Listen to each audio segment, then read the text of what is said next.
बिस्मिल्लाहिर्रहमानिर्रहीम अस्सलाम वालेकुम। Welcome to the farming tips. नाजरीन, कैसे हैं आप? नाजरीन, आज मैं आपको एक बट्टे पे लेके आया हूँ जहाँ पे हम बट्टे के कारोबार के बारे में मालूमात हासिल करेंगे। तो इसके लिए मैं आपको बट्टे के ओनर से मिलवाऊँगा और उनसे बट्टे की फ़िज़िबिलिटी के बारे में मालूमात हासिल करेंगे और इस कारोबार के नफ़ा और नुकसान के बारे में मालूमात हासिल करेंगे। गर्ज़ हर एक वो मालूमात हम इनसे लेंगे जो एक बट्टे का कारोबार करने के लिए दरकार होती है। तो चलिए आपको इनसे मिलवाते हैं। अस्सलाम वालेकुम। वालेकुम अस्सलाम। आसफ़ भाई कैसे हैं? अल्हम्दुलिल्लाह। आसफ़ भाई, यहाँ पे तो आपका तारुफ माशाल्लाह बहुत अच्छे से है। मुझे पता चला कि आप ब्रिक लेन एसोसिएशन के जनरल सेक्रेटरी भी हैं तहसील पसरूर के। तो जो नाजरीन डिफरेंट डिस्ट्रिक्ट से हैं या मुल्क से बाहर हैं, उनके तारुफ के लिए ज़रा अपना तारुफ करवा दीजिए ज़रा डिटेल से। जी, मेरा नाम आसिफ नदीम बाजवा है। जी समाजी कारकुन हूँ। जी माशाल्लाह। 2 दफ़ा यूसी नायब नाज़म रह चुका हूँ ठीक है। और अभी रिसेंटली मैं जनरल सेक्रेटरी के ओहदे पे काम कर रहा हूँ बट्टा एसोसिएशन पे। ठीक है। और मेरा अपना बट्टे का पर्सनल बिजनेस है। ठीक है।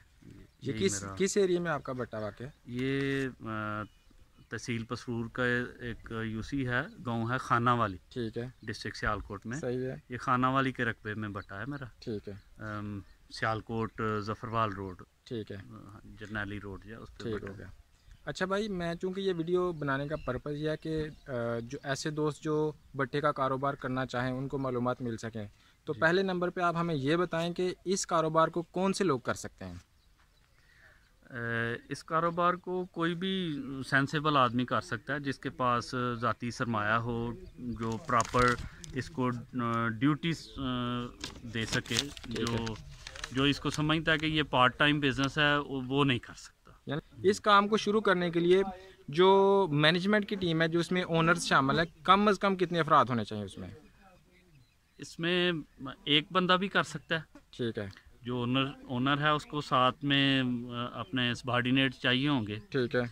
जो इसको हिसाब को मेंटेन करें, लेबर को मेंटेन करें। ठीक है। माली अमूर को, काम को, हर चीज़ को जो देखें।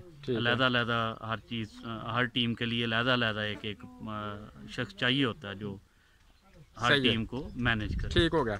अच्छा सर, कितना सरमाया दरकार होता है इस कारोबार को करने के लिए? इसमें मुझे आप रवायती बट्टे के हिसाब से भी बता दीजिएगा और जो ज़िग-ज़ैग की नई टेक्नोलॉजी वाला बट्टा है उसके हवाले से भी बता दीजिएगा। एक्चुअली जो सरमाया है वो इसलिए एग्जैक्ट नहीं बताया जा सकता, वो जगह के हिसाब से होगा और बट्टे के हुजम के हिसाब से होगा। ठीक है। जो रवायती बट्टा है, फिर इसमें जो प्रॉपर्टी है, ज़मीन है, वो भी अकाउंट करती है कि वो एक जगह पे 1 करोड़ पे का एकड़ है और एक जगह पे 10 लाख का एकड़ है। ठीक है। इस लिहाज से इसका जो है ना वो कंपेयर नहीं किया जा सकता। यानी डिफरेंट एरियाज़ में डिफरेंट हैं। अगर कोई दोस्त इसको अपने इलाके के हिसाब से मशवरा लेना चाहे तो मेरा कांटेक्ट नंबर दे दीजिएगा, मैं उसे। चले, मैं एंड पे नंबर मेंशन कर दूंगा। तो कितनी जगह दरकार होती है बट्टे का काम शुरू करने के लिए? बट्टे का काम, रवायती बट्टा जो पहले से चल रहा है, इसके लिए तो दरकार है, अगर मैनुअली करें, मैन पावर के साथ करें तो कम अज़ कम 11 एकड़ रकबा दरकार है। ठीक है। और अगर मैकेनिकली करें तो मशीनरी के साथ करें तो फिर इसके लिए जो है ना वो तकरीबन 8 एकड़ रकबा जो है वो दरकार है। और जो बट्टे का सराउंडिंग एरिया जिस पे बट्टा बनाना है वो तकरीबन 10 कनाल रकबा जो है वो दरकार होता है। यानी बट्टे के लिए मेन 10 कनाल जगह और ओवरऑल रवायती के लिए 11 एकड़ और मैकेनिकल के लिए 8 एकड़। 8 एकड़। अच्छा, इसकी साइट के हवाले से बताइए कि बट्टे का कारोबार करने के लिए किस किस्म की साइट होनी चाहिए? सबसे पहले तो मैं समझता हूँ कि आबादी से दूर होनी चाहिए। ठीक है। क्योंकि आबादी इफेक्ट ना हो। इसकी लेबर जो होती है वो भी मोस्टली अनपढ़ लोग होते हैं। ठीक है। ज़्यादा वो मैं समझता हूँ कि कोई इखलाकी एतबार से भी उनकी ख़ास तरबियत नहीं हुई होती। रोड वगैरह के हिसाब से रोड के करीब हो तो कोई भी बिजनेस जो है वो रोड के करीब हो तो वही अच्छा है। ठीक है। रोड से जितना दूर होगा कस्टमर, जाहिर है उतना वो सफ़र करेगा। लोकल रोड पे बनाया जा सकता है क्योंकि इसमें कोयले की ट्रांसपोर्टेशन भी होती है। जी, बनाया जा सकता है। तो कोयले के ट्रक पास कर जाते हैं वहाँ से? कर जाते हैं। तो 16 फुट रास्ता कम अज़ कम 16.5 फुट होना चाहिए। जी। मट्टी किस किस्म की होनी चाहिए उस इलाके में जहाँ पे ये बट्टा बनाना है? मट्टी जो है वो उसमें देखा जाता है कि इसमें क्ले, सैंड, ये वो सारे जो हैं उनकी मिकदार को चेक किया जाता है। ठीक है। वो तकरीबन कह लें कि ना वो ज़्यादा रेतली होनी चाहिए और ना ज़्यादा उसमें क्ले की मिकदार भी ज़्यादा नहीं होनी चाहिए। ठीक हो गया जी। अच्छा सर, चिमनी बनाने में कितना खर्चा आ जाता है? ये जो चिमनी पीछे नज़र आ रही है, इस चिमनी को बनाने में तकरीबन कितना खर्चा आ जाता है? ये सिर्फ चिमनी नहीं, ये भट्टे का जो कंप्लीट स्ट्रक्चर है जी जी, उस पे बात कर सकते हैं, क्योंकि चिमनी का तो फ़ायदा नहीं है अकेली को बनाने में। जी ठीक है। इसका कंप्लीट स्ट्रक्चर होना चाहिए। जी जी। तो उस पे तकरीबन जो है अभी को 30 से 35 लाख रुपया उस पे खर्चा आ जाता है। 30-35 लाख में भट्टे का स्ट्रक्चर बन जाता है।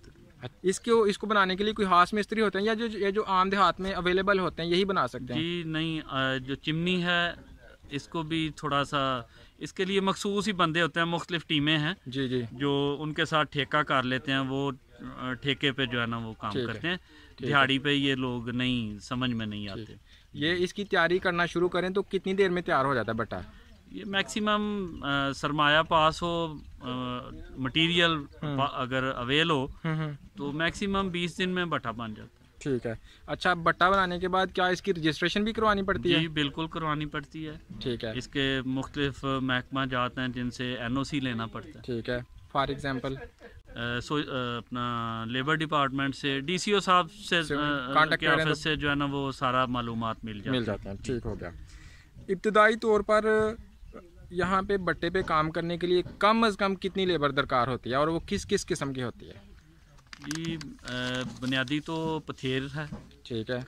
जो कच्ची ईंट जो है मैन्युफैक्चरर हैं वो कम अज़ कम जो है ना, अगर 7 लाख ईंट बनाने का भट्टा हो तो कम अज़ कम उसके लिए 40 अफराद, काम करने वाले 40 अफराद चाहिए। ठीक है। जो 40,000 ही तकरीबन डेली ईंट बनाएं। ठीक है। वो दरकार हैं। ठीक है। उसके बाद जो खरकार हैं, ठीक है, जो रेड़े पे ईंट अंदर लाते हैं, वो कम अज़ कम 40,000 के लिए 7 अफराद वो होते हैं, 2 बंदे बीच में काम करते हैं। ठीक है। उनको हम बरैया और वो साथ में असिस्टेंट होता है, उसको गट्टी वाला कहते हैं। ठीक है। तो फिर इसको कवर करने के लिए 2 केरी वाले दरकार होते हैं। ठीक है। जो ऊपर से केरी और ये चापा वगैरह जो है ना वो। ठीक है। फिर इसके बाद जुलाई का फंक्शन शुरू हो जाता है। ठीक है। वो एक मखसूस जो है मटेरियल इकट्ठा करने के बाद ही हम आग देते हैं। ठीक है।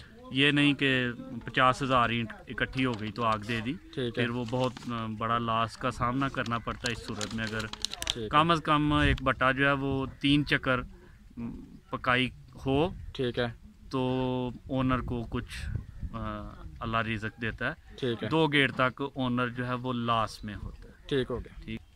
अच्छा सर, भट्टा बना लिया, भट्टे पे लेबर काम पे लगा ली, उसके बाद कितनी देर के बाद ईंटें मिलना शुरू हो जाती हैं जो हमारी सेल के लिए रेडी होती हैं? जिस दिन आग देते हैं, आग के तकरीबन 10 दिन के बाद जो है ना वो ईंट सेल के लिए तैयार होती है। ठीक है।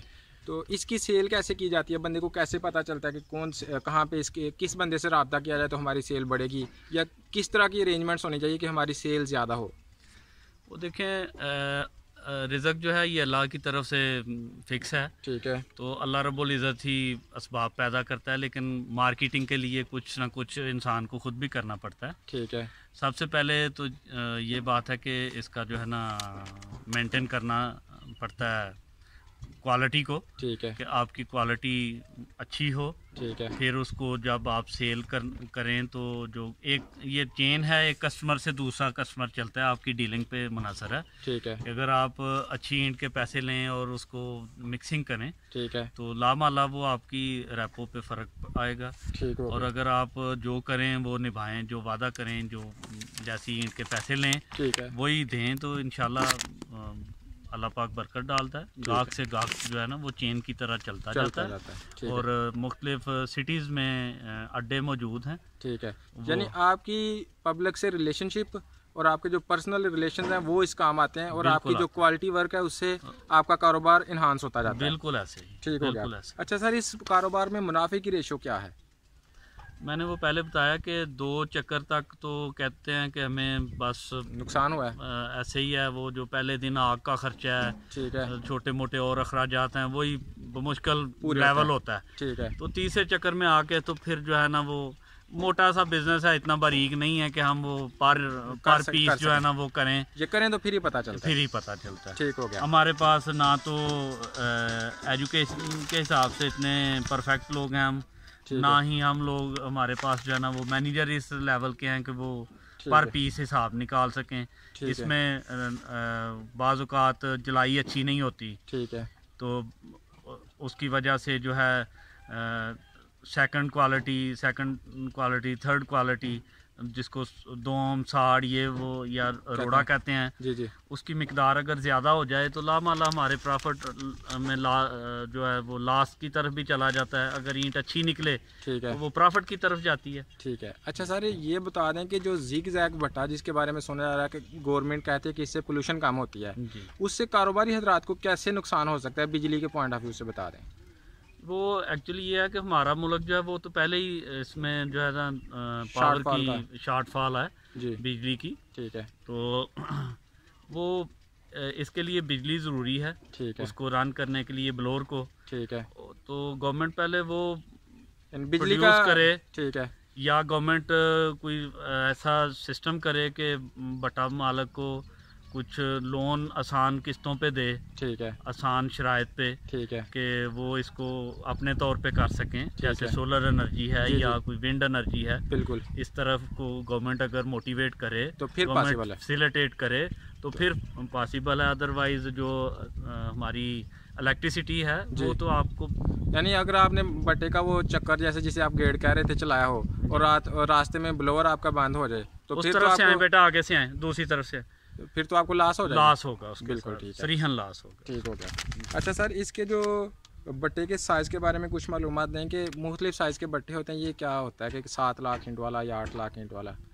वो एक्चुअली उसका जो है जितना सरमाया हो या जितना बंदे के पास जगह एक्वायर हो उसके मुताबिक उसका साइज़ रखा जाता है, ठीक है, तो जो दरमियाना साइज़ है ये तकरीबन 7-7.5 लाख ईंट इसमें आती है और ये बेहतर अकाउंट किया जाता है। जो छोटा है, ठीक है, उसमें लेबर के एक्सपेंडिचर वही होते हैं, ठीक है, लेकिन उसमें रेशो कम हो जाती है आमदन की, ठीक हो गया। तो जो बड़ा है उसमें लेबर इतनी प्रोवाइड करना मुश्किल हो जाता है 9 लाख 10 लाख के लिए, यानी मीडियम साइज 7.5 लाख वाला तकरीबन वो म्याना रवि को तो अल्लाह के नबी सल्लल्लाहु अलैहि वसल्लम ने भी, ठीक हो गया। 7.5 लाख वाला भट्टा साल में कितनी ईंटें प्रोड्यूस कर सकता है।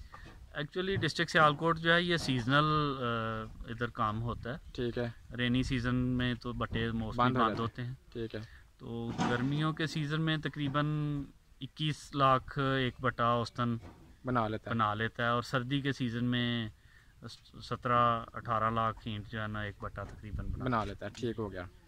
भट्टे के लेवल की क्या अहमियत है भट्टे में।